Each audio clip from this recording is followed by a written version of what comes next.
Hey, what's going on, guys? It's me, Jay. I wanted to talk a little bit about a person that I greatly admire, that I've grown up admiring since I was the age of 12, and that is Malcolm X, aka Alhaj Malik Shabazz, aka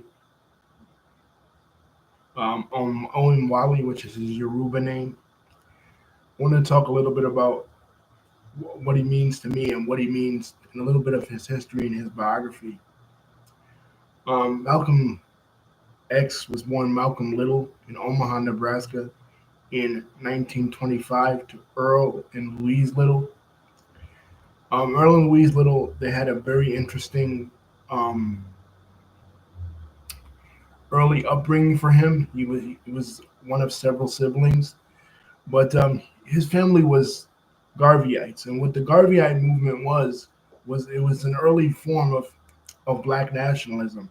Obviously, for most of American history, as we talk about a lot on this channel, there was tremendous prejudice, tremendous discrimination against Black Americans. Um, not only slavery, it didn't just end with slavery, it continued on from there to Jim Crow. And even in states like Nebraska, for example, where there was not Jim Crow officially on the books, there was heavy discrimination. Um, and in the early part of the 20th century, particularly after 1915, the Ku Klux Klan started to rise up in power once again, thanks to the release of the film The Birth of a Nation. And this, in reaction to this, many Black Americans started to become more conscious. Like incidents like 1919, what they call Red Summer, all these riots that were targeting um, Black families. They started to become more conscious, and one of the solutions, there were several solutions. There was the integrationist solution, as proposed by organizations like the NAACP and W.E.B. Du Bois. He founded that organization in 1909. There was, and then there was the segregationist solution by Marcus Garvey, a Jamaican immigrant who he founded the movement actually in Jamaica. And his idea was to unite all of the African diaspora to his cause. And of course, if he wanted to be successful, he had to come to the United States. So he came to the United States, and his idea, besides uniting all people of African descent together, that they should go back to Africa and form a United States of Africa or United African Republic. He basically had the same idea or a similar idea like we talked about with regards to Theodore Herzl and Zionism, where Theodore Herzl believed that European Jews and Jews globally would not be successful in a Gentile society, that in order to be successful, they would have to form their own society where they were the bosses. Well, Marcus Garvey believed the exact same thing with regards to Black people in the Black diaspora. That if they were going to be successful, they had to have their own institutions and their own governments. They had to be economically self sufficient. And this organization was founded in the early part of the 20th century. As a matter of fact, on July 15th, 1914, it was called the United Negro Improvement Association. And Malcolm's father, Earl Little, and his mother, Louise Little, were members of this organization. So, needless to say, they were not scared of the white establishment because this organization was considered by the white establishment as a rabble rouser organization, as a troublemaking organization, because They were not a passive organization. They were not willing to work within the system of the white power structure like other organizations such as the NAACP or even those established by Booker T. Washington before him. They were the first time ever in American history that black men were and black men and women were standing up for themselves, being proud of their heritage and preaching economic self-sufficiency, even a form of nationalistic capitalism.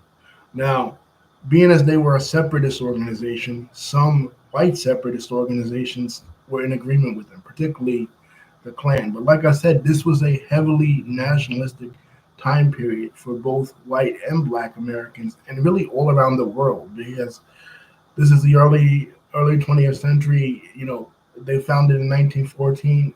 Serbian nationalism was exactly what triggered World War One. So all around the world, in empires like the Ottoman Empire and the Austro-Hungarian Empire, for example, you saw a rise in ethnic nationalism. So here in the United States, it was no different.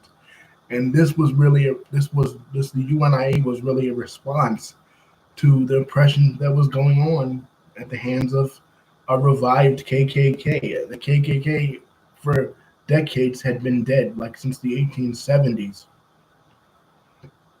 Uh, with the Ku Klux Klan Act had been underground and dead. But thanks to the popularity of this movie, it rose up again. So this organization rose up in response to it. And like I said, Malcolm's mother and father were members of this organization. But being as though they were members of this organization, this caused a lot of problems with the local white population. And when Malcolm's mother was pregnant with him, their house was attacked. Their house was burned down. A cross was burned in front of them. But did Earl Little care? No, he didn't. He actually dared them to come out and dared them to take off their sheets and their robes and stop being cowards and pussies and face them head on. But of course, they didn't like that, so they had him killed. They actually tied him to the train tracks and had the train run him over. And here's Malcolm's mom. Uh, she was destitute after this. You know what I mean? Like she couldn't really provide for the family, and she suffered severe mental deficiency. She was even put into a mental institution. And you got to think, guys, that the government was going to target him and target the family and target the mother because of their political affiliation. So even if she didn't have this stuff going on and she wasn't, you know, she didn't suffer from mental illness, they were going to say that she did because of who her husband was, how prolific her husband and she were in this movement. Like they were grassroots Carveyites. One of the first things that the FBI did, J. Edgar Hoover, was getting Marcus Garvey deported um, out of the United States on mail fraud. There's a good movie about Marcus Garvey that recently came out on Amazon. So they were targeting him and they were targeting all his followers. And given that Malcolm, mom and dad were members of this organization, and Malcolm's father was a preacher, and remember that the black church was, and I don't know about now, you know what I mean, because like society is pretty secular, but back then it was a powerful political tool in getting people organized. You know, had been since slavery, because that was really the only place where black folks could congregate, on their own without white people overseeing them and trying to sabotage, what it is they were doing. So, seeing as he was powerful, of course they were going to target the family. So they put her in this mental institution, and the kids are put in foster care. Now, during the early 1940s, Malcolm is his mom is exposed to the 7 Day Adventist teachings, and this also, in addition to Garveyism, kind of has an impact on him because of the dietary restrictions, which he will become familiar with later on in his life. So he's growing up in this volatile environment, being, his mom being targeted, right, and his mother, the authorities, taking him and his brother and his sister and his brothers and sisters away and stuff. So he goes to live with his half sister Ella in Boston. Now, before this happens, though, he's a child. Before everything happens with his dad, he's a child in school. And one of the incidents that really affects him profoundly was he's a smart kid. He's like the top of his class, right? And he's like, they're living in Lansing now, Lansing, Michigan. They moved from Omaha to Lansing, Michigan because of their being targeted by the Klan. Eventually, they get targeted by the Klan as well in Michigan. But he's a very he's a very smart kid.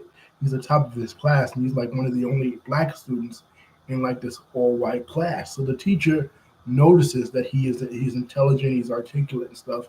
And I think he even becomes class president at this time also. And the teacher is like, Malcolm, you're really intelligent, you're smart, have you given any thought to what you want to be, when you grow up, when you become an adult? He goes, yeah, I would love to be. He didn't really, I guess, want to be a lawyer, but it was like one of the only, I guess, jobs he could think of that, was a high profile job then and now even. He goes, yeah, I'd like to be a lawyer. And the teacher goes, but Malcolm, you're an N-word. You know, that is, a lawyer is not a suitable career for an N-word. Have you thought about carpentry or some kind of thing where you work with your hands? And this asshole of a teacher's racism has Malcolm, that this extremely intelligent kid, Malcolm X, so smart, so intelligent,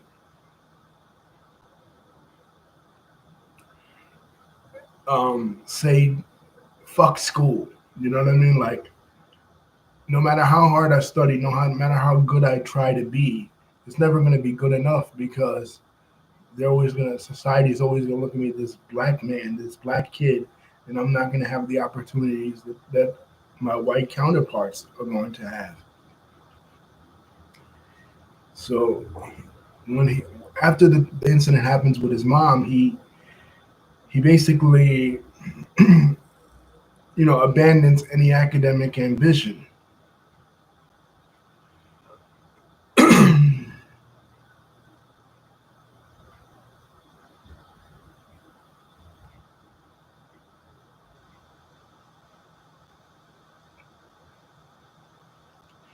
And he moves in the Roxbury section of Boston with his half sister Ella. And the half sister, she's very strict also. Like she want she wants Malcolm to date this one particular girl, and Malcolm is dating her, but the only problem is he's going out partying. He's basically engaging in a lot of debauchery at this time, and the girl won't put out.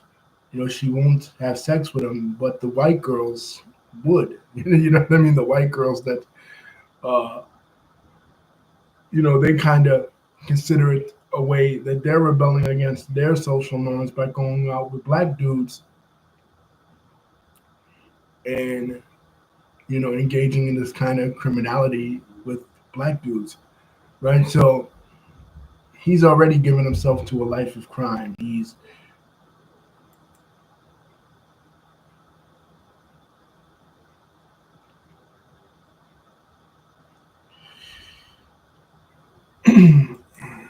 uh, he's just doing all kinds of crazy stuff. He starts to work as a train porter, Pullman porter, which is a very lucrative job for Black Americans at this time. You know,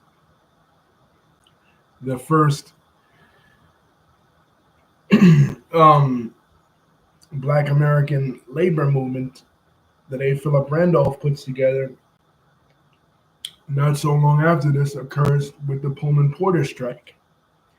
You know, so but Malcolm is not using this for an honorable thing because he's not doing honorable shit. He's going around basically all around the country engaging in gambling, racketeering, all kinds of of debaucherous stuff. He's becoming an even better criminal. For a while, he is in Flint, Michigan, and then from Flint, Michigan, he makes his way to New York, right? Um, in 1943, and in New York, that's when he gets the name Detroit Red. He's red hair. He has red hair because his mom was a child of rape. She was from Grenada originally in the West Indies, and her father was a white British man who raped her mother, a black woman. And this plays an important role in Malcolm's life. One of the reasons why Malcolm's mom chose his father because he was dark skinned and she wanted to have children with color, right? She kind of played the reverse colorism card because she was so light skinned. She found like the blackest guy that she could find from directly from Georgia, Earl Little, to have children with. But after he died, after he's murdered, right, she has no choice but to work in these white women's home, and she goes undercover as she sometimes passes undercover as a white woman. That's how light skinned she is. So because of that, Malcolm has red hair, right, and very light skin. So in New York, they take to calling him Detroit Red. He's technically not from Detroit, and he grew up in Lansing, which is the capital of Michigan. Not it's not Detroit, but hey, people from New York, they only know like certain cities. Like if you say like if you're from Illinois and you say you're from Peoria, people are gonna go, "Oh, you're from Chicago." No, I'm not from Chicago. I'm from Peoria. I'm from Springfield. But that's what we know. It's just like with New York itself. Even our own state, we only recognize the five boroughs. We don't recognize, Glen Falls or, uh, Albany, even the capital, Albany or Buffalo or Onondaga or Binghamton. We don't recognize those parts of New York or any other state. We know them by the main city, so they know them by the main city, Detroit Red. There's when they're working in Jimmy's Chicken Shack in Harlem. There's another Red who's a migrant from St. Louis, and that is Red Fox, the comedian from Sanford and Son, and they actually become friends. They meet at a communist meeting. I get neither one of them were communists. I mean, Red Fox was a comedian and Malcolm was a a low-level criminal. But I guess the communist a party gave free food and had a couple of cool meetings, so that's why they found themselves there. Neither one had political ambitions at this time. So um, World War II begins, and of course the draft happens, as mandatory for every able-bodied male to be drafted into the army to serve. And Malcolm gets out of it, gets out of being drafted because he says what he's going to do is he's going to train, he's going to grab a couple of guns and go kill him some crackers. Now, the last thing they want to do is have an enraged black dude, killing a bunch of white men while we're at war with the Japanese and the Germans and the Italians. So obviously he's not going to do that, but that's how he gets out of mandatory military service by saying that. Um, in 1945, he returns to Boston, and it is here where him and his friend Shorty and the two white girls that they were, they call her Sophia in the movie, but she's called something else in real life. I forget what. But all four of them are arrested for breaking and entering burglary.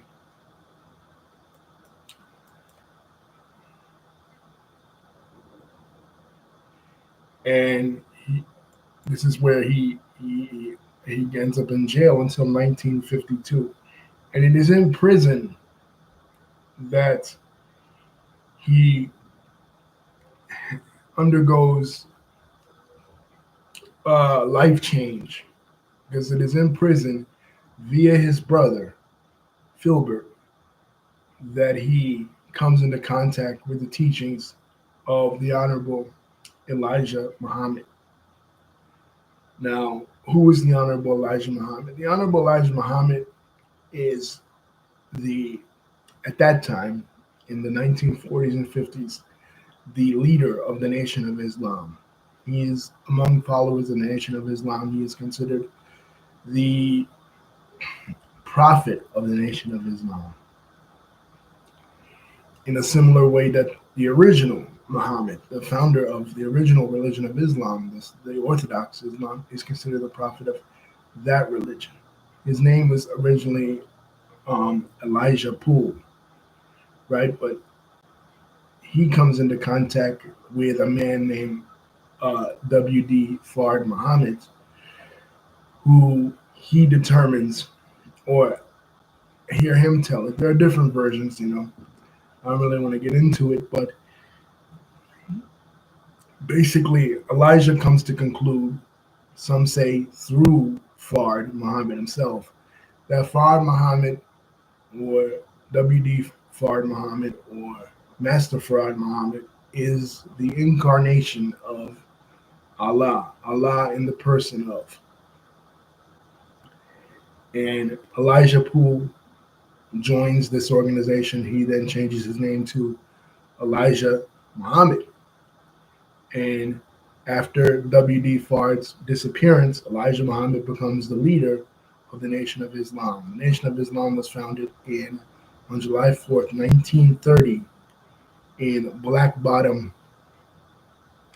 Detroit. So somehow this all connects back to Michigan, right?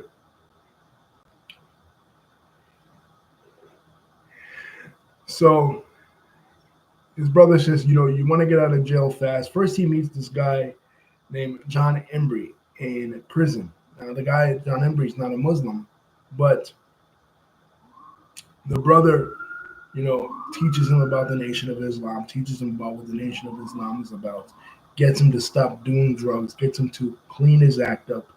And basically, Malcolm becomes a true believer in it because during his time in prison, he has an encounter, a vision, where he sees both Master Farah Muhammad and Elijah Muhammad in this vision. And he is determined to turn his life around. So this helps.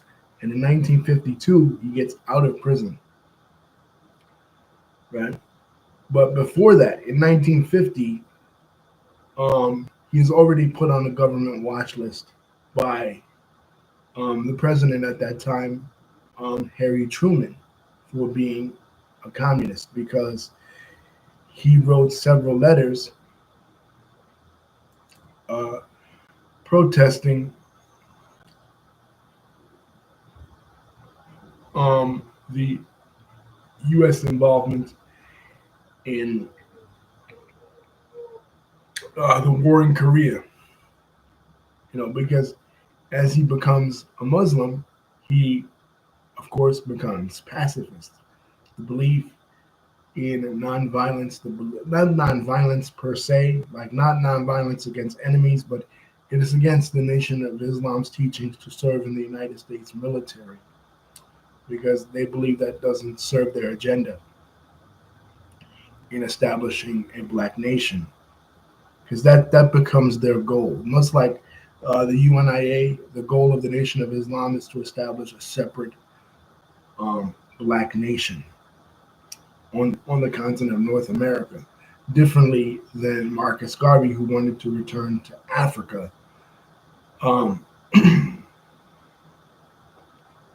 Elijah Muhammad believes that black men and women should establish the united black nation ruled by, of course, the religion of Islam here in North America.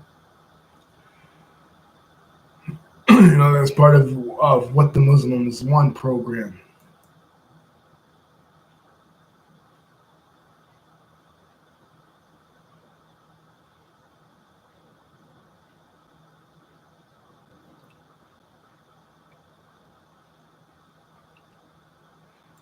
Now, um, according to records, they declared him as a communist. Now, I don't think Malcolm was a communist because obviously the Nation of Islam's economic program was capitalism. It was very similar to the UNIA. The only difference was that the Nation of Islam was specifically Muslim, whereas the UNIA was, it had all religions. You had um, Marcus Garvey's mentor, Deuce Muhammad Ali, was an Egyptian Sudanese nationalist, so obviously he was Muslim.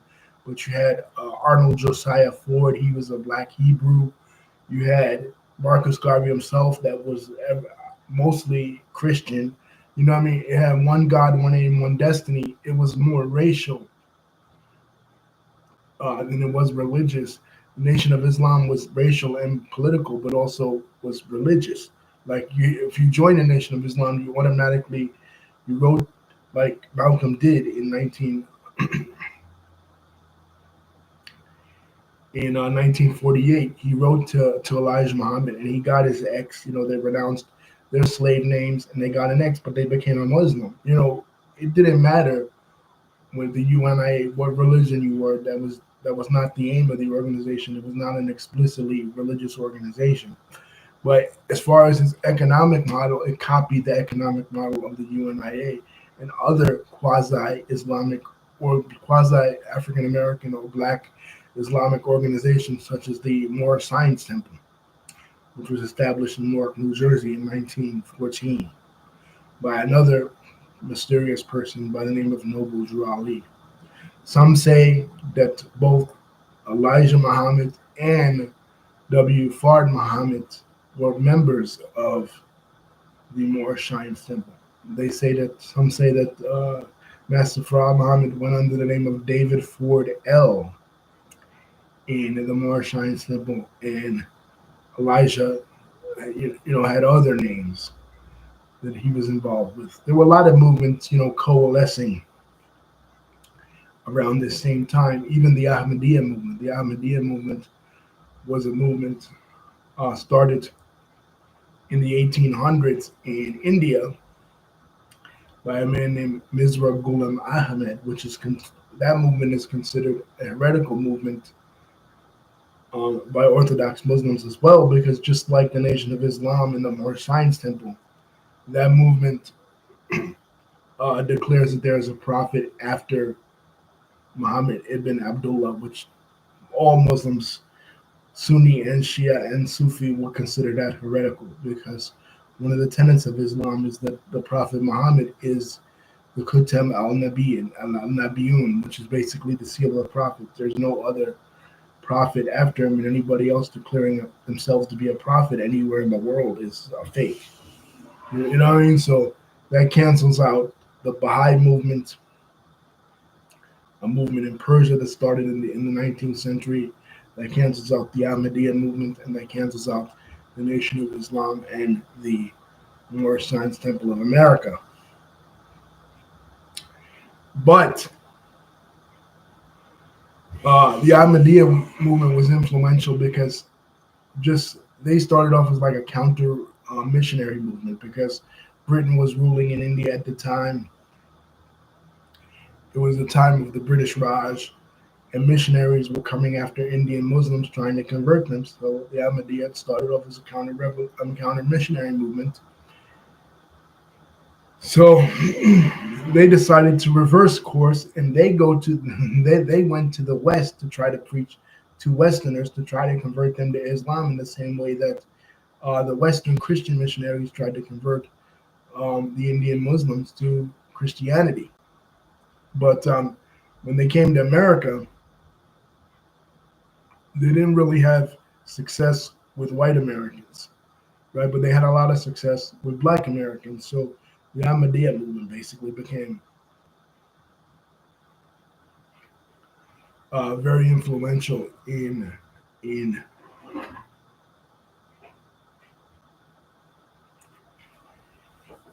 the Black community as well. So that was an influence on Elijah Muhammad and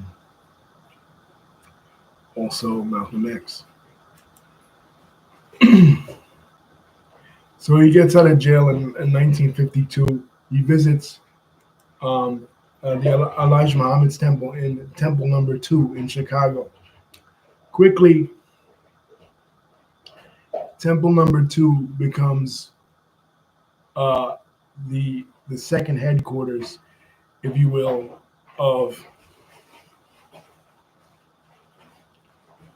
thank you of of the Nation of Islam, because Chicago is very important in these American neo-Islamic movements. Because even Noble Drew Ali, even though the movement started in New Jersey in 1914 as the Canaanite Temple of Islam, it eventually moves its headquarters to Chicago as well. So, like Chicago becomes the new Mecca. So Malcolm visits Temple Number 2 in Chicago. One of the things he quickly notices in the early 50s is that the movement is not growing. You know what I mean? Like here, he's a true believer. This thing got him out of jail. He's a true believer in the Muslim faith, but he doesn't see it growing. Like for some reason, like the the temples in all the cities, like there's hardly any temples in major cities, but the places where they are, like Chicago and Detroit, there's nobody going to them. And he feels like this is the message, this is the salvation to Black Americans, or at that time, Negroes, was the word used. And it's not getting out to people, right? So, you know, he through his charisma, because he was from the streets, he had lived that degenerate kind of lifestyle, and he knew how to connect to the everyday average hustler. He knew the slang, he knew the vernacular in ways that Elijah Muhammad really didn't understand or know, because Elijah Muhammad he only had a seventh grade education. He was not that articulate. As a matter of fact, when I was a kid growing up and I would see speeches of Elijah Muhammad, I thought that Elijah Muhammad was from another country, because he spoke, he didn't have great diction, you know what I mean? Like he spoke kind of weird for a man in Georgia. But again, he only had a seventh grade education. So I mean, what do you expect from him, right? But it was Malcolm that really got his message out there and really attracted a lot of followers and enabled them to open up several temples in all around, different cities, in Connecticut, in New Jersey, and then eventually in New York and Boston, cities that Malcolm was familiar with. He becomes the minister in Boston, and then later in the late 50s becomes the minister in Temple Number 7 in New York. And it is in New York, after the beating in 1957 of one of the temple members named John Hilton by police officers, that gets the attention of the national press, because this is in the middle of the civil rights movement. 1955 had already happened. The Montgomery bus boycott had already happened in Alabama, and Martin Luther King was all over the press. Rosa Parks was all over the press, and this was a time of social awakening for a lot of people, right? So, but they start to see in New York at first, but then nationally, all over the country, that he is a force to be reckoned with. He and the Fruit of Islam, the paramilitary wing of the nation, are a force to be reckoned with. As a matter of fact, the chief of police at that time, um, you recall from the movie, he was played by Peter Boyle, the father from Everybody Loves Raymond. He says that's too much power for one man to have. You know what I mean? Because Malcolm was able. He basically said, "Look, if you don't get help for this man, John Hilton, that was killed, and you don't call the hospital, and he's not well, and he happens to die in your custody, it's going to be hell to pay when it comes to the Muslims, because he's one of our brothers, and we don't play with one of our brothers." You know. And this not only gets the attention of the police officers and eventually the alphabet organizations like the FBI and the CIA, this also gets the attention of a lot of people in Harlem itself, because they're like, they're seeing all these movements. You have the communist movement, you have elements still of the Garveyite movement, you have the mainstream civil rights movement that Adam Clayton Powell Jr. With the Abyssinian Baptist Church. You're seeing all this kind of stuff going on in the late 50s. But they feel like the Muslims, in their plan, and the Muslims' ability to clean up people, drug addicts, drunkards, gangsters, and the like they did for Malcolm, is impressive, and their militancy. So a lot of people are attracted to them, and the movement begins to grow. And adding to that too, in 1959. Mike Wallace of 60 Minutes produces a documentary on the Nation of Islam with the help of Black scholar C. Eric Lincoln, called The Hate That Hate Produced. Basically, it was a slanted documentary because it basically implicated or stated that the Nation of Islam and other similar Black militant organizations were on the same level as white nationalist organizations like the KKK and neo-Nazis. And they weren't really equivalent. That was a false equivalency, because it wasn't like the Nation of Islam or the Moorish Science Temple or any of these other organizations that were Black nationalist organizations were going around, burning crosses or burning Islamic symbols or African symbols, on white people's lawns. They weren't doing that. As a matter of fact, the only high-profile murder that occurred with regards to the Nation of Islam at that time was the 1932 Robert Harris crimes, in which Robert Harris murdered somebody and supposedly sacrificed them on what they call the voodoo crimes, supposedly sacrificed them on an altar. But that was an intra-racial crime, and there's no evidence that the Nation of Islam was even connected to that, or that Robert Harris was even a member of the Nation of Islam at that time, because this was 32. The nation was only 2 years old at this point. So they didn't have the murderous legacy like groups like the Klan had. So there was a false equivalency. But Mike Wallace and the people at 60 Minutes tried to make this false equivalency. But this documentary got the people's attention, and people were attracted to this. White people started to fear it, and Black people started to be impressed by it. And the nation grew even larger. And Malcolm, they began to, even people that didn't want to become Muslims, and necessarily they didn't want to change their religion, they still, were attracted to his charisma, his ability to speak, his aura, the aura surrounding him,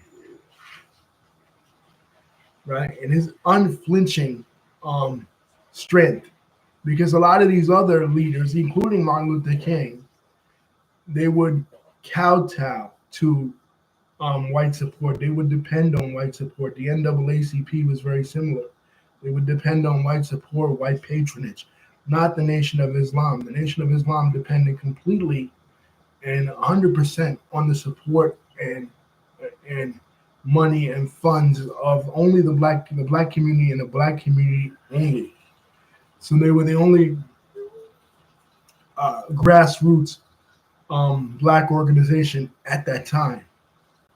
The others depended on white people. You know what I mean? The Southern Christian Leadership Conference, headed by Martin Luther King, the NAACP, right?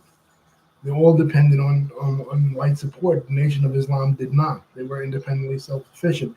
And that's what they were preaching, a really conservative ethos among their followers.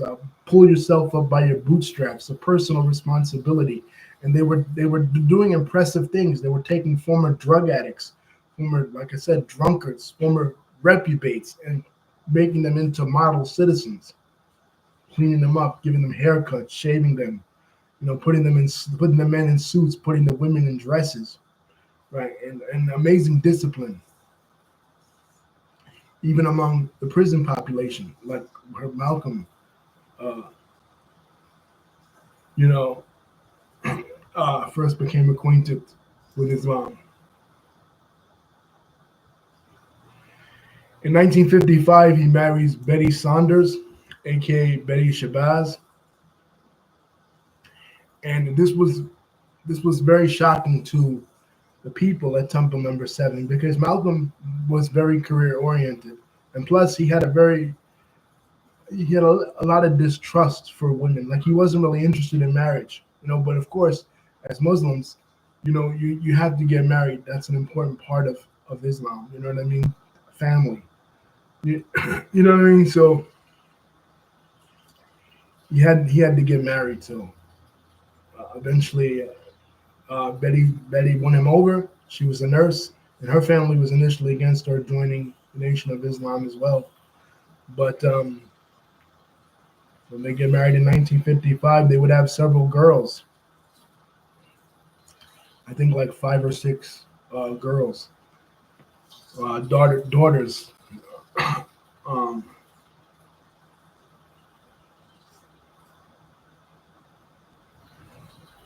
They would have. But by the early 1960s, Malcolm, the Brother Johnson incident, the John Hilton incident, they all attract national attention in the documentary. And by the early 1960s, Martin Luther King is organizing his March on Washington, where he made the I Have a Dream speech. And of course, Malcolm, given that he's a member of the Nation of Islam and he's not an integrationist, he starts to preach against integration. He believes that integration will destroy the black movement because it will water it down. He believes that it's weak. It's weak to beg the government for your rights. Basically, he's of the belief that if you want rights, you have to take them. You can't beg your oppressor to give you the rights, because when they do, you're going to be seen as weak and you're going to be seen as second class. Now, me, myself, I don't know where I stand on this, because in a sense, Malcolm is right, but in a sense, Martin was also right. I mean, given that the black population is a minority in this nation, and if they were to go to war with the white population, they would inevitably lose, right? But that wasn't really what the Nation of Islam was really advocating. They weren't really advocating armed violence. I think a lot of academics get that wrong. And another thing was, it wasn't so much the integrationist aspect of it. It was the fact that the nonviolence, the idea that you're putting children, women and children, in danger by having them go out there and march, and you have these segregationist governors like George Wallace and and the one from Alabama, right? I forget his name, but sick dogs on little children and defenseless women, and you're doing nothing about it. It makes you seem weak. This kind of passive resistance, nonviolent resistance program that King was advocating. Malcolm and them were against that. So he begins to call the March on Washington in '63 the farce on Washington, and speaks against it vociferously. And this puts the two leaders at loggerheads, and at odds. And of course, the papers being as they always do. They did it with Marcus Garvey and W.E.B. Du Bois, and before him, Booker T. Washington and W.E.B. Du Bois, putting them at odds. And later, even in entertainment, they would do it with Tupac and Biggie, you know, in the 90s. They always play like black men against each other. They love to see that kind of dissension, that kind of divide and conquer game, as if you can't appreciate the political philosophies of both men. I mean, look at American history, right? We look at American history, we don't say, oh, if you love Thomas Jefferson, you can't love Alexander Hamilton. Or if you love George Washington, who sided with Alexander Hamilton, you can't love Thomas Jefferson. You know what I mean? They have different political philosophies, but we both consider them as contributing to the milieu, the intellectual milieu of the American Revolution, right? It was the same thing here. You know what I mean? Malcolm X and Martin Luther King, they had different political philosophies, but they still, both their viewpoints are valid. When you look at it, but the media plays this up with regards to them. And in 1961, a very interesting thing happened. Now, remember what I said that during Marcus Garvey's time, right, that a lot of white separatist organizations kind of agree with Marcus Garvey. He wants black people to go back to Africa. They want black people to go back to Africa. It's the same philosophy, but different. They agree with each other, but not for the same reasons. You know what I mean? It's kind of like with Hitler. Hitler initially supported Zionism, right? Because he wanted to relocate the Jews of Europe to Palestine. You know what I mean? So that was similar here, where George Lincoln Rockwell, the leader of the American Nazi Party founded in Indiana in 1959, an organization founded in Indiana in 1959.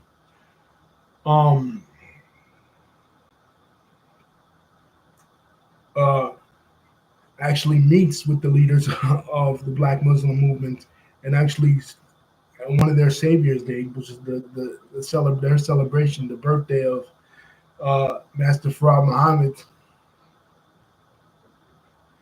that occurs, I think, every February 26th, I believe, or 25th, in the middle of February, every year for members of the Nation of Islam. Matter of fact, let me look that up.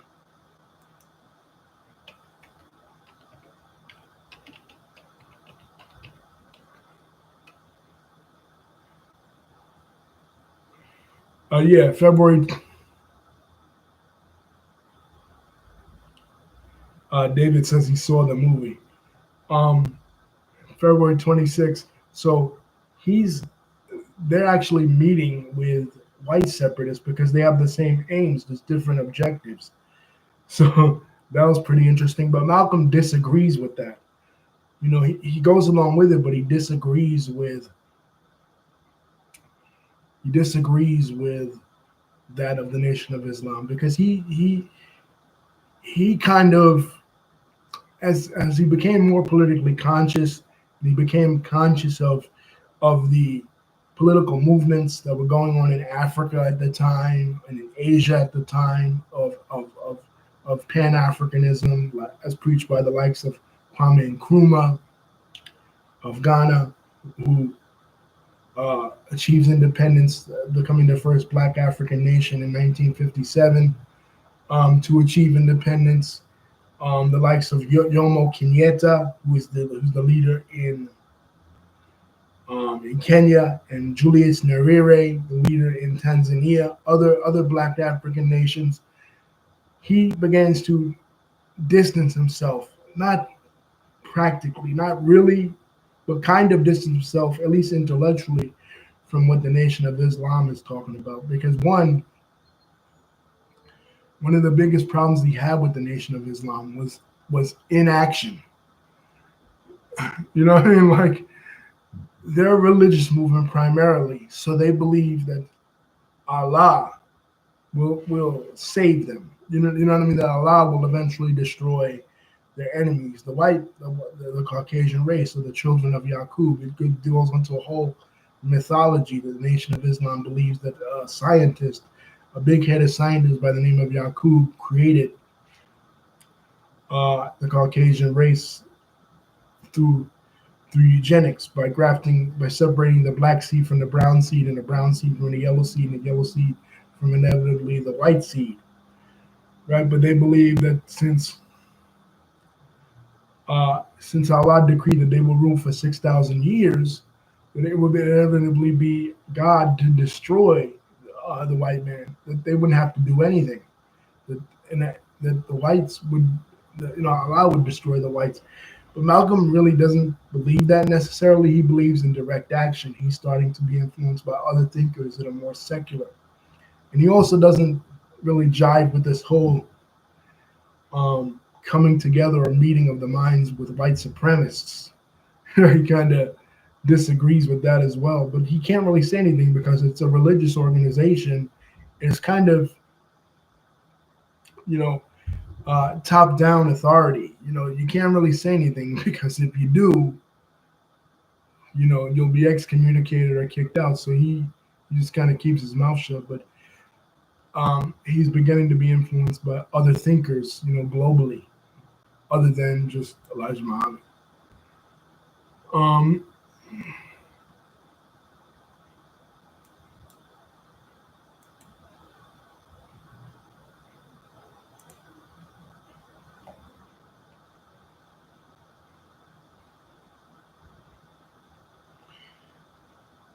And by 1962 and 1963, he becomes disillusioned completely with the Nation of Islam.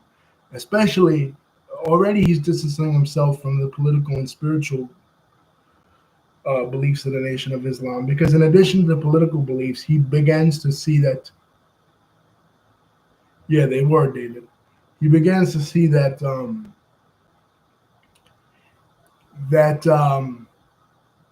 what they're preaching is not Islam. You know what I mean? Elijah Muhammad had opened up some of his students, including his own son, his seventh son Wallace, to go to Saudi Arabia, and Egypt, Al Azhar University in Egypt, and learn Arabic and learn about Orthodox Islam. And they began to say, wait a minute, the kind of stuff you're teaching us about Yaqub, about Master Farad appearing in the person, Allah appearing in the person of Master Farad Muhammad, or Elijah Muhammad being the next prophet. This is kufr, what they call in Arabic kufr. This is disbelief. This is heresy. You know what I mean? Like, this is not Islam. You know what I mean? This is not. This is against Islam. So Malcolm also becomes influenced by that. He starts to see that, wait a minute, this is all BS, right? Elijah Muhammad is not a prophet. Master Farad Muhammad is not, especially the belief that Master Farad Muhammad came in a person. This is an egregious claim that Sunni Muslims and Shia Muslims and all Orthodox Muslims around the world would unanimously reject, because this is shirk, right? This is the main point of discontention between Orthodox Islam and Christianity. The belief in Christianity is that Jesus is the God incarnate. Jesus is God in the person. Muslims don't believe this. So to replace Jesus with another Jesus and Master Farad Muhammad is complete blasphemy to Muslims. So Malcolm begins to learn with these Arabic teachers, like other students of the Nation of Islam, and he begins to learn about the orthodox teachings of Islam. And yeah, we have a review of that on this channel. What David's bringing up is in 1964, Cassius Marcellus Clay begins to be influenced by the teachings of Malcolm X and the teachings of Elijah Muhammad, and he becomes Muhammad Ali. And during this fight, this is a fight with Sonny Liston in Miami, he wins the World Heavyweight Championship for the first time. And Ali, at this time, um, was was the underdog of this. Sonny Liston was a beast. Sonny Liston was like the Mike Tyson of his day. He was that vicious and that ferocious, and nobody thought that um, nobody thought that Ali would be able to win. But Ali, under the tutelage of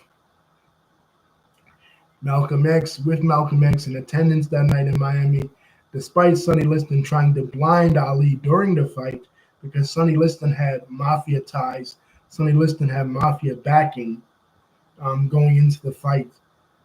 Ali is able to win in an upset victory. One of the most famous pictures of Ali standing over beating Sonny Liston's body. But uh, Cassius Clay, who was an Olympian boxer, right, changes his name to Muhammad Ali, because usually the way it worked in the Nation of Islam is you wrote a letter and you submit it, and they took away your slave name and they gave you an X, and you had to wait for a Muslim name to be given to you. But since Ali was the world heavyweight champion, they made an exception for him, and he and he got the name Muhammad Ali. But this, of course, caused problems with him and the United States government, because we were in the midst of the Vietnam War, and Ali refused to be drafted in the Vietnam War, just like Malcolm had before him, and just like Elijah Muhammad. Well, Malcolm refused to be drafted before he was a member of the nation. But remember what I said, in 1950, he was against the Korean War. So the same thing with Ali in 64. He was against the Vietnam War, and he refused to serve. He actually said, ain't no Viet Cong ever called me an N-word. you know, you know, and because of this, he was stripped of the World Heavyweight Championship. And he became a political hero and a symbol for the anti-war movement. But David asked, were they friends? They were friends. Malcolm was his mentor in teaching him Islam. The movie One Night in Miami covers like I said, David, we have a review of it on the channel. It's in the archives. You can go look for it. It basically covers a hypothetical situation between Sam Cooke, the singer who sings A Change Is Gonna Come, a famous protest song at that time, Muhammad Ali, Malcolm X, and Jim Brown, the football player slash political activist, slash first UFC commentator. But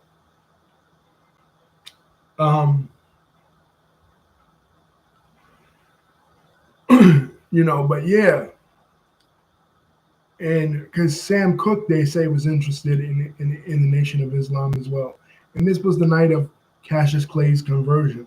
So they were friends, David. But what happened was, and we're going to get into it, in 1964, Malcolm makes Hajj to Mecca. Now, in the Islamic religion, there are 5 pillars of Islam. There is confession, shahada.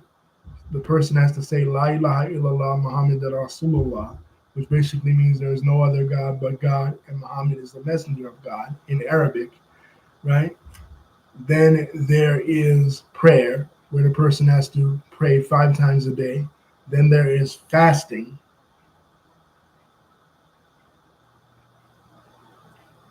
Right?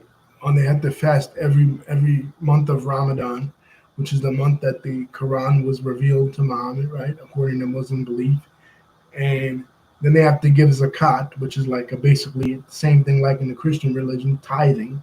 And then they have to go on Hajj to Mecca, Mecca is the birthplace of the religion of Islam, the birthplace of Muhammad, who was born in 570 AD, right? And the Muslims believe, Orthodox Muslims believe, that this is the place, this was the first Qibla, the first direction of worship that all of humanity worshipped, from the time of Adam, that Adam set up this Kaaba, this cube house, and eventually it was revived by Abraham and his son Ishmael, who's the progenitor of the Arabs.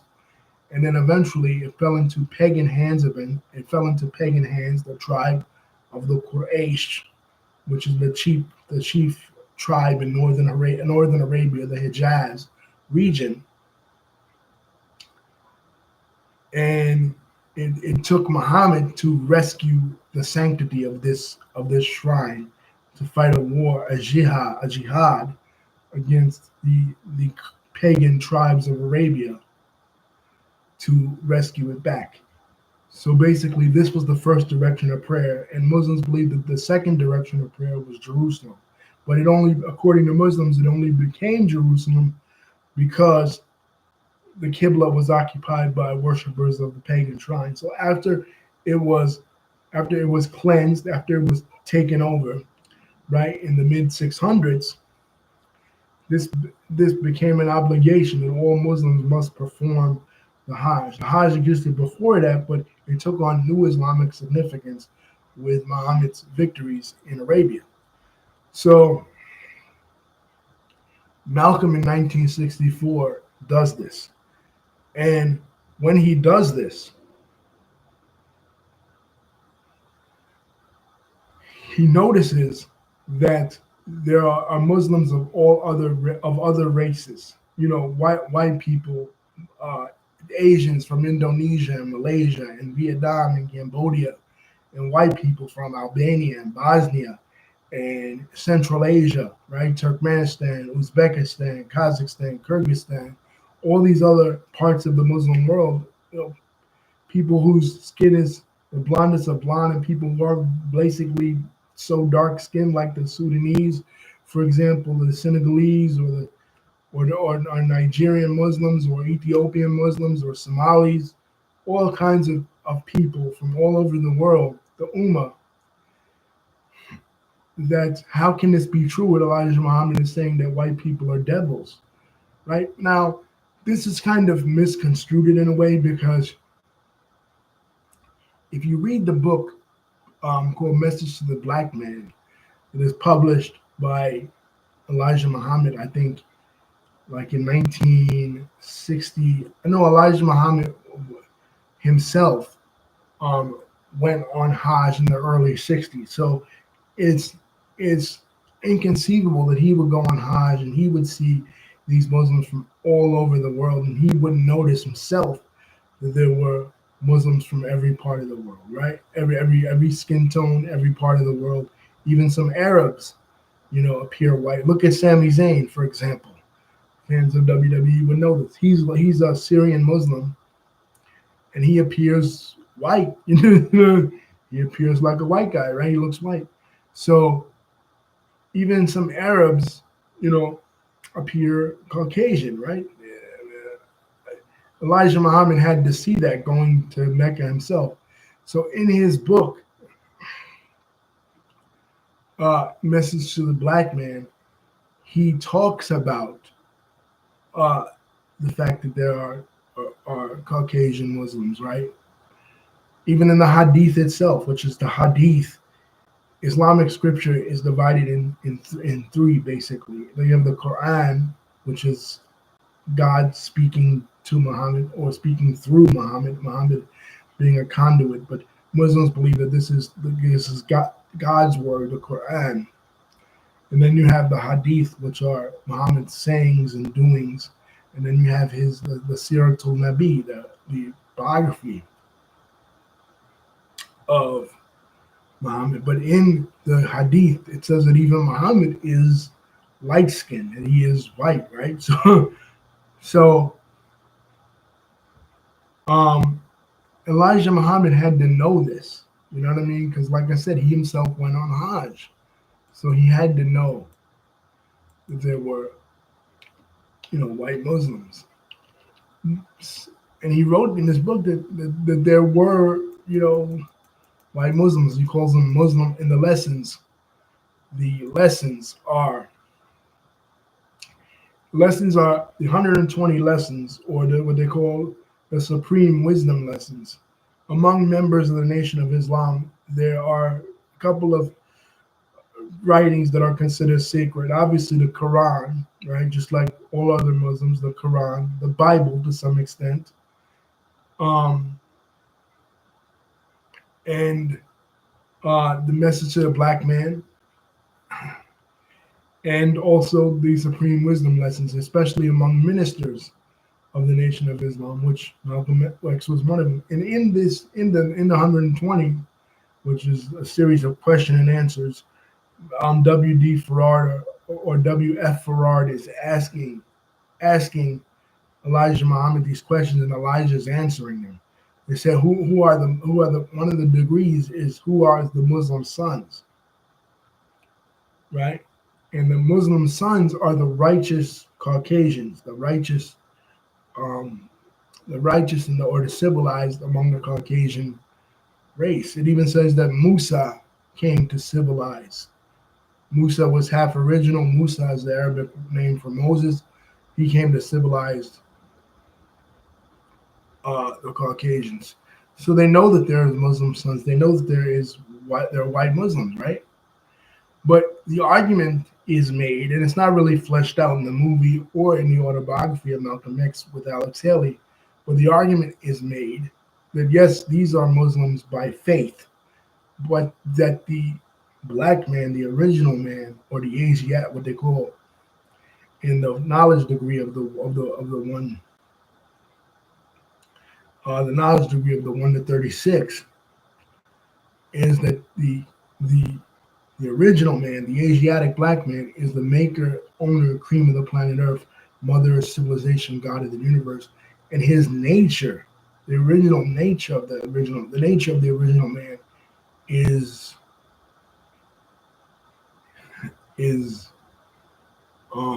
holy, right? So the distinction is not really made. It presents it as like it's a shocker to Malcolm that there are Caucasian people that are Muslims when he already knew that. But what comes as a shocker to him was that how much he did not know, particularly about the orthodox beliefs of Muslims around the world. And he travels throughout the Muslim world, through Egypt, right, and through parts of Africa. That's why I said like Nigeria, the Yoruba people of southwest Nigeria, many of whom are Muslim themselves. They give him the name Ohamwali, which means one has returned, and during the Hajj, he gets the name of Al-Hajj Malik El-Shabazz. So when he comes back from Mecca, he begins to denounce the Nation of Islam, denounce their theology, denounce their belief system, and also to denounce Elijah Muhammad, because Elijah Muhammad was discovered from having sex with several underage secretaries. And this was the biggest thing that really struck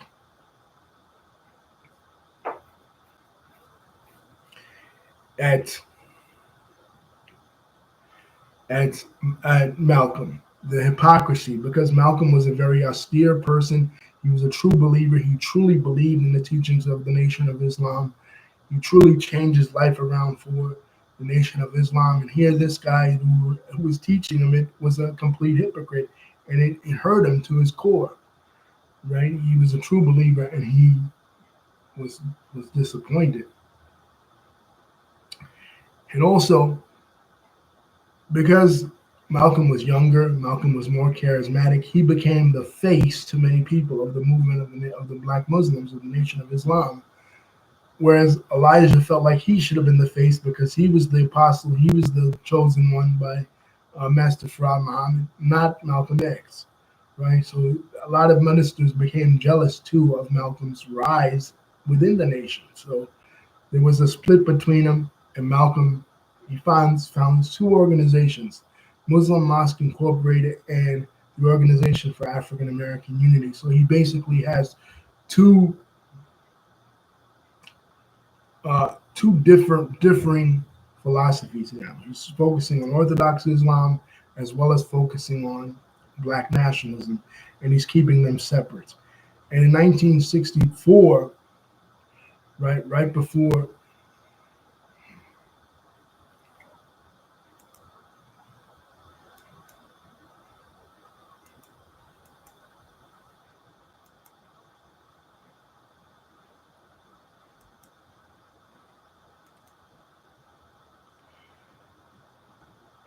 before his death, he has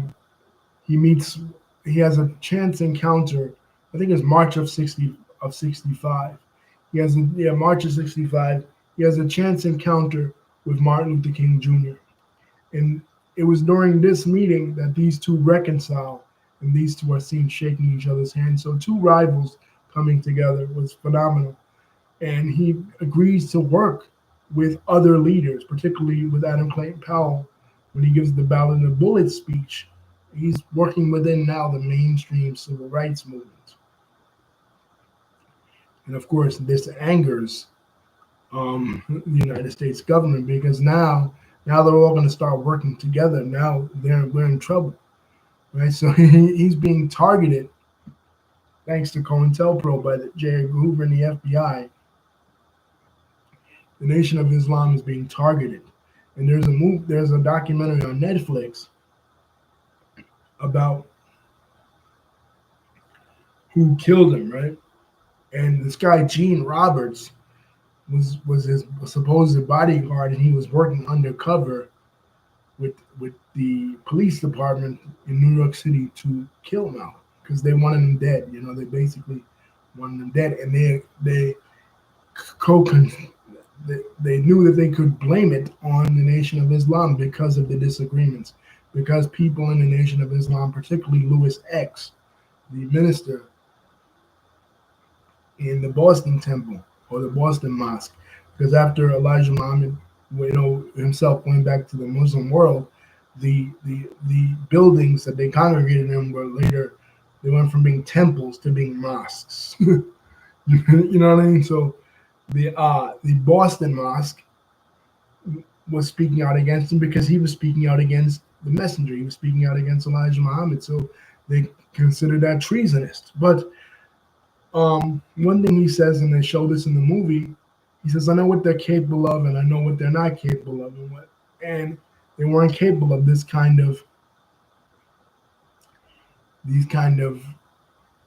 activities. It had to be something deeper. So just like we said about Kennedy, when we have the video on Kennedy and we have the video on Martin Luther King and we have the video on RFK, we talked about them when Trump released the papers for them, the FBI files, back in January. We said it was blamed on people that, would have disagreements, like they would have probable cause to murder these individuals, Lee Harvey Oswald because he was a communist, or James Earl Ray in the case of Martin Luther King Jr. because he was a white separatist, or Sirhan Sirhan because he was a Palestinian nationalist and RFK was a Zionist, right? So, of course, these people would be to blame. So, Thomas Hare,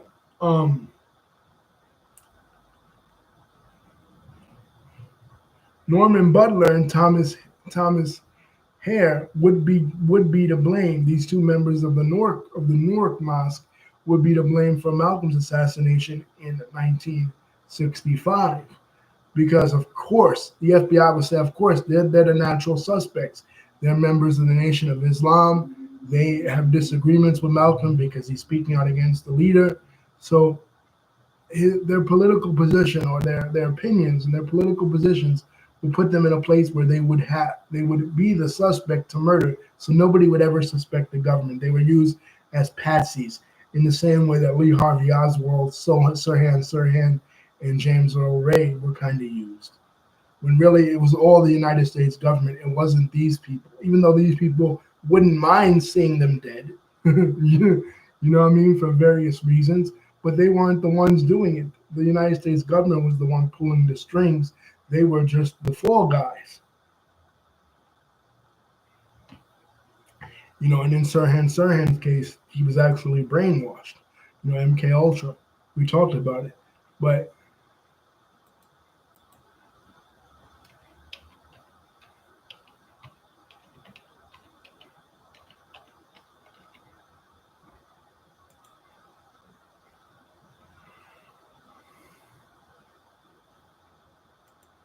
it was really the U.S. government that was behind Malcolm's murder, not members of the Nation of Islam. They were just blamed for it because of the fallout, right?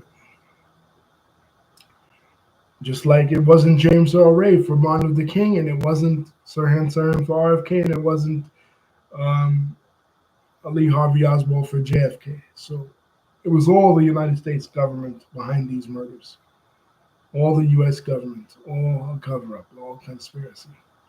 So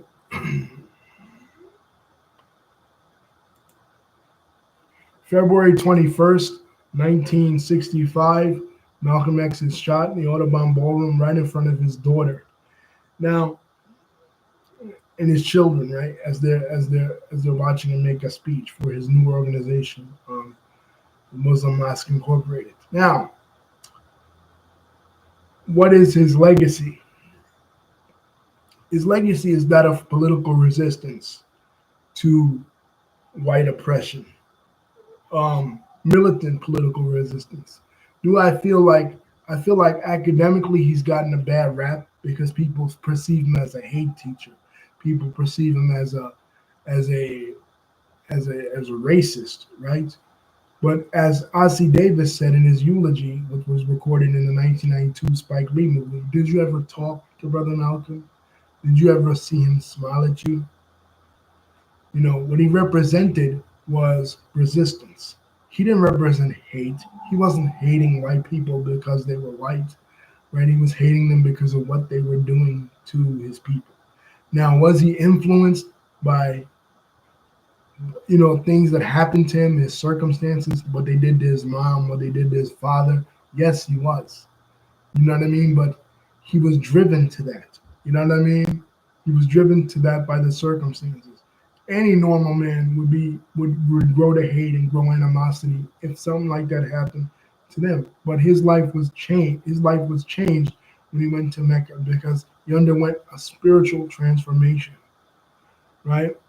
But he also, even after he came back from Mecca, he wasn't going to be a doormat. You know what I mean? He was still advocating for self-defense, and his idea of self-defense influenced later black organizations that were of more secularist, leftist type ideologies, like the Black Panther Party, which was formed a year after his death in 1966. But this organization too, like the NOI, is painted as a hate organization, but they're not. Like the KKK and the neo-Nazis, right? They hate people because they hate people of other ethnicities and races, particularly black people, just for being black. It wasn't like these black organizations were just hating white people for being white. They were hating them because these white people were either implicitly or explicitly participating in their oppression systematically in the 1960s and beyond. So of course, Malcolm in later generations becomes a cultural symbol of resistance. He becomes a cultural symbol of fighting back. And like I said, people in the African American thought system learn to reconcile both the seemingly contradictory ideas of Malcolm X and Martin Luther King because they see it not as a contradiction because they would actually come to be a lot closer to each other philosophically before both men's passing. Martin Luther King began to see that the same system that after Malcolm's death, the same system that he was trying to work within the political apparatus of like the Democratic Party and President Johnson was actually betraying him when he himself spoke against the Vietnam War, right? And was actually, again, complicit in his passing. You know what I mean? So just as Malcolm was probably led astray by people that he was influenced by, Martin too was led astray by people he was influenced by. And Malcolm began to see that the issue was deeper than just a black and white thing, and began to advocate for people who weren't black, people in the third world that were his allies, especially when he spoke at Oxford University in the mid 1960s, and at American universities like Harvard. So both men actually were meeting each other kind of halfway, and it's just a shame that both men passed away before they were able to really achieve that. So I don't really look at Malcolm as a hate preacher. I look at him as somebody who was responding in an appropriate way to the oppression that was being put upon him by people at the time, by the system at the time. And as a symbol of African American resistance,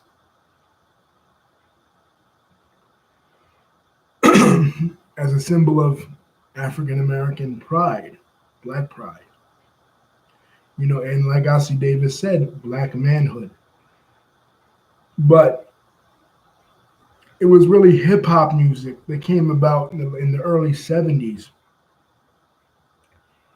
But the hip hop music of the late 80s and early 90s that started to resurrect his image. Because what eventually happened with the Nation of Islam was Elijah Muhammad passed away in 1975. Now, according to NOI beliefs,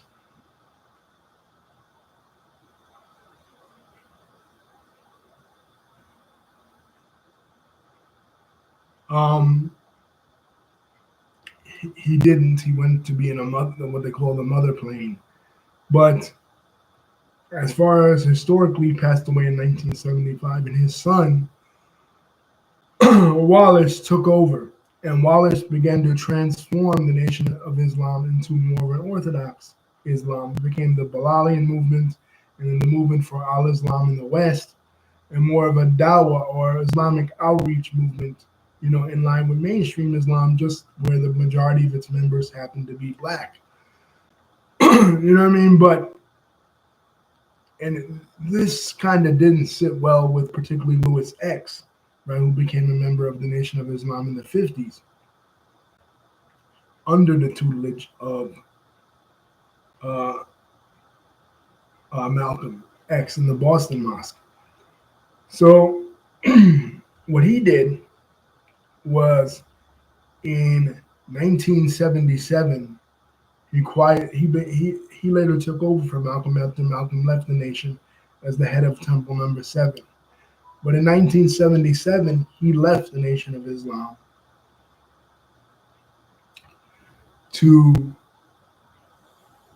because he didn't agree with the direction that it was taking under Wallace Muhammad, who later changed his name to Warithuddin Muhammad, and he began to rebuild the old Nation of Islam. And by 1982, he had resurrected it completely, and they had their first Savior's Day celebration as a separate entity. And that man, Louis X, would become Louis Abdul Halim Farrakhan, Louis Farrakhan. And because of the success he was having on the national stage and the popularity of rap groups such as Public Enemy, because when Public Enemy came out in the late 80s, they began to bring the consciousness of Black consciousness into hip hop because they were influenced by that. Chuck D was a child of the Nation of Islam. He studied he was a child of the 60s. He studied, that philosophy, and he brought that to hip hop music, and that began to influence the youth, and that began to bring awareness of Minister Farrakhan's message and the Nation of Islam's message, and the message of Malcolm X to the youth. And it was a time in hip hop where the images of hip hop were not the images of hip hop that we see today. They weren't the images of YNs and debauchery and degeneracy. It was the images of hip hop that were positive, that were teaching us about Marcus Garvey, teaching us about Elijah Muhammad, teaching us about Malcolm, teaching us about Martin Luther King, teaching us about Nelson Mandela, Steve Biko. These individuals of Pan-Africanism and Black consciousness they weren't teaching before in hip hop, and they weren't teaching after in hip hop. And of course, the United States government conspired to destroy this image in hip hop, right? But not before it became a national craze. It was a thing in the early 90s to wear Malcolm X caps, to wear Malcolm X t-shirts. I had one. I had one of a Malcolm X cap my grandfather gave me in a T-shirt. Right? I have a picture of me on a swing uh, with uh, tire swing with the Malcolm X shirt. You know, you know what I mean? I didn't know the significance of it. I just thought it was, a fashion trend at that time. Because it was something that was, like I said, it was ubiquitous. It was around hip hop. You know what I mean? Red, black, and green medallions, red, gold, and green medallions. A symbol of Rastafarianism that was around, and everybody was rocking them, even if you weren't black. You know what I mean? It was just a thing. Eminem even has a lyric in his song "Yellow Brick Road" where he was listening to X Clan, one of these Black Power rap groups, and he says uh, that him and his friend Butter went to the mall, and they were like, "You ain't even half black. You ain't supposed to have that, homie. Let me grab that." And that Flavor Flav clock. Because what he says, African symbols and medallions represent black power. When we ain't know what it meant, me and my man Howard and Butter would go to the mall with them all over our necks like we're showing them off. Not knowing at all, we were being laughed at. You ain't supposed to have that, homie. Let me grab that. You know, because here they are, these white kids from Detroit, and they're representing this, but because they were hip hop. This was a part of hip hop. They didn't know what it meant. They didn't know significance. So that was kind of like me as a kid. I didn't know the significance of it. I'm just wearing it because I thought it was cool, right? It was given to me, so I'm not thinking it was cool. So, but in 12th grade, right, we would give, sixth grade, I was 12, right? Sixth grade, we were given an assignment to do an autobiography on somebody. And other kids, the kids picked Gloria Estefan, the Three Stooges, other celebrities.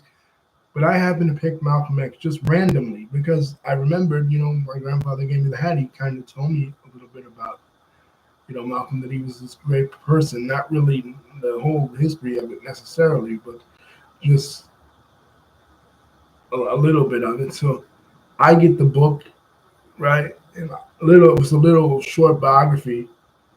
I'm reading it to do the report, but then my teacher, my volunteer teacher at that time, gave me a different biography of him, and I read the whole autobiography, the autobiography of Malcolm X with Alex Haley, and I became interested in him and in his life and interested in the nation of Islam. And then I started to meet members of the Nation of Islam, meet members of the 5% Nation, which is also 5% Nation was in 1964. One of Malcolm X's students, his name was Clarence 13X, because again, you will receive an X. So if there was a lot of Clarences, let's say, his real name was Clarence Joward Smith. But if there was, when he comes a veteran of the Korean War, he comes back from the Korean War. His wife Dora is a member, and he joins the nation, right? So if there was a lot of Clarences, particularly in that temple, you would become like Clarence 1X, Clarence 2X. So there was 13 Clarences, including him, in temple number 7. So he becomes Clarence 13X.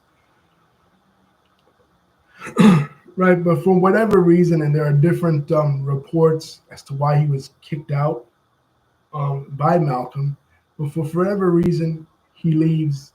He's kicked out of the Nation of Islam, but he's a savant. He remembers the entire 120 question and answer the Supreme Wisdom lessons by memory. And this is only for initiative ministers, like what she is. But he takes these lessons, Clarence does, and he disseminates them to the young black youth that the Muslims weren't getting to, because the Muslims, they weren't going into the gambling halls, they weren't going into the drug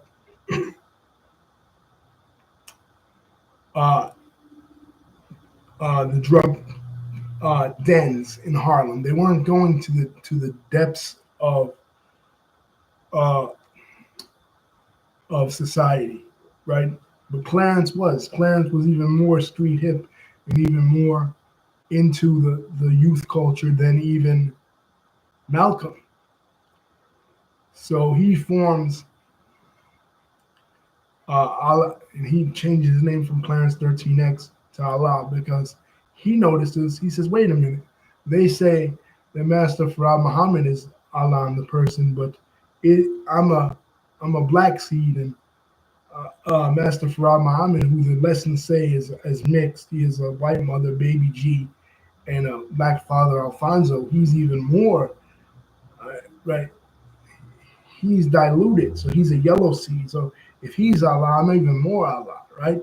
So he changes his name to Father Allah, right? So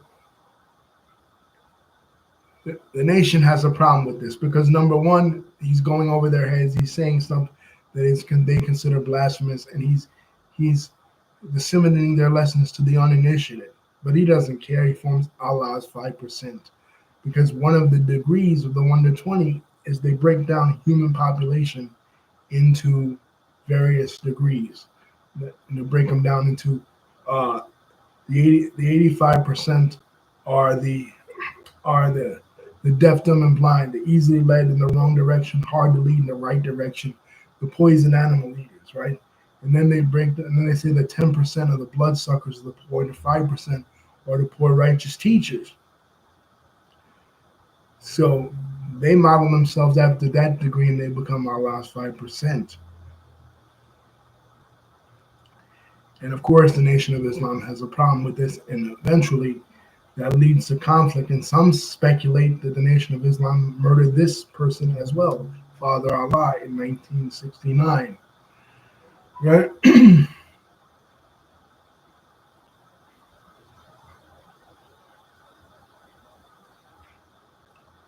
But the movement grows in New York City. You know what I mean? They adopt nicknames for each part of New York City, like Harlem becomes Mecca, Brooklyn becomes Medina, the Bronx becomes Pelon, you know, Queens becomes the desert. They basically take over the youth culture in New York City. Eventually, after Allah goes back to the essence, after his passing, they eventually change their name to the Nation of Gods and Earths, and they become influential in hip hop even earlier than Public Enemy, like going all the way back to the beginning of hip hop. They were the bodyguards. They were attending the parties. People were influenced by them. People were influenced by their teaching. Even Afrika Bambaataa, considered one of the three founders of hip hop, along with Grandmaster Flash and Kool Herc in the early 70s, and they basically developed the Supreme Alphabets, which are the Supreme Alphabets are the key to understanding the Supreme Wisdom lessons. Each number corresponds to an attribute, and each letter in the alphabet corresponds to an attribute. So you have 1 is knowledge, 2 is wisdom, 3 is understanding, 4 is culture, freedom, 5 is power, refinement, 6 is equality, 7 is God, 8 is build and destroy, 9 is 9 is born, and 10 is cipher. And then you have each letter of the alphabet: A for Allah, B for born, C for cipher, D for divine, E for equality, F for freedom, and so on and so forth, going to zigzag zig. And this becomes a code where they could teach the lessons, they could disseminate the lessons, especially in the prison system, where they were under heavy scrutiny and they didn't want people to know what they were saying, so they would speak in code. They would speak in the Supreme Wisdom lessons. They would speak in the Supreme Alphabets. And supposedly this was developed by one of Allah's early followers, Abu Shahid.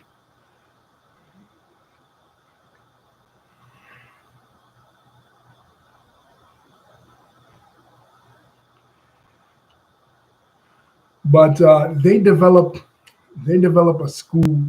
Um, they eventually form an alliance with Mayor Lindsay, Mayor John Lindsay in New York in the mid 60s, and they developed a school um, in Harlem, 2122 Second Avenue in Harlem, Allah's School in Mecca.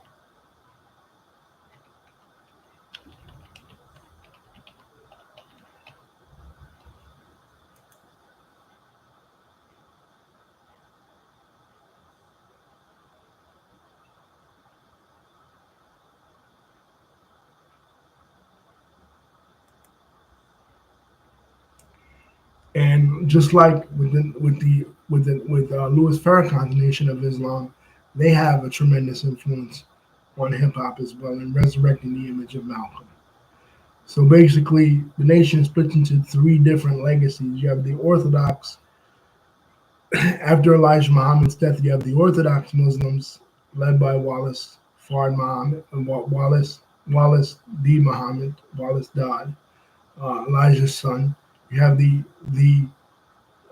resurrected Nation of Islam led by Louis Farrakhan, right, after 1982. And then you have the Five Percenters. The Five Percenters are unaffiliated.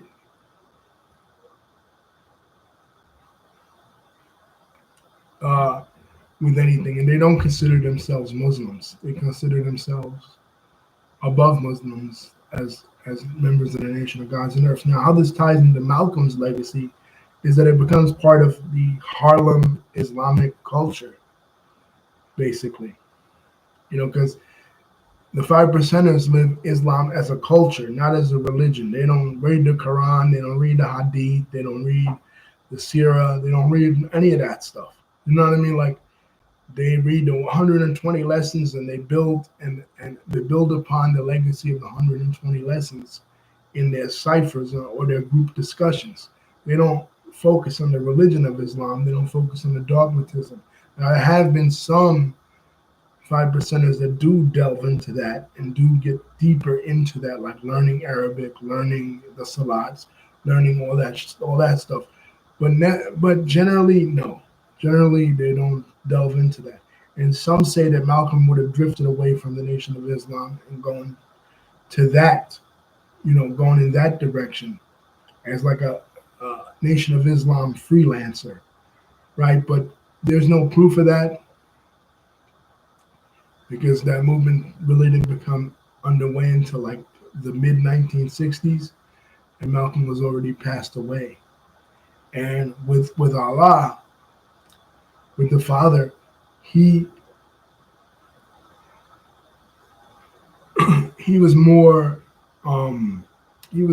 like willing to work with the authorities. Like I said, Mayor Lindsay, Barry Gothard, the mayor's lieutenant. Whereas Malcolm, I can't really see him doing any of that, like working with the authorities, working within the system, the apparatus of the political system. Allah was willing to work for that, as long as Barry Gothard was willing to protect the Five Percenters from the scrutiny, especially after the Harlem food stamp riots in 1964.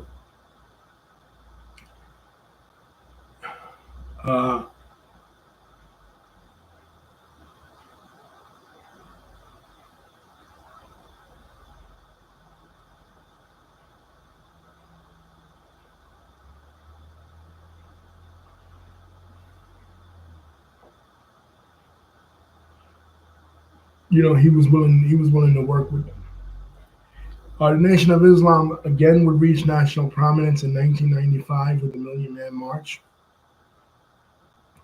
Louis Farrakhan reaching across political and religious lines, Christians, Orthodox Muslims, Hebrew Israelites, and others,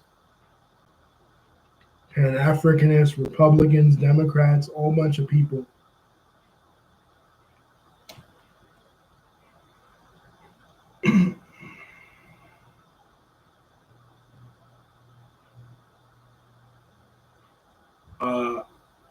And summoning 1 million black men to Washington for a Day of Atonement. And I have a lot of ministers' tapes and DVDs. I was greatly influenced by him, greatly influenced by Malcolm as well. Um, so this is just remembering Malcolm on his 100th birthday. Peace, guys. Love you guys. Thank you, David, for contributing.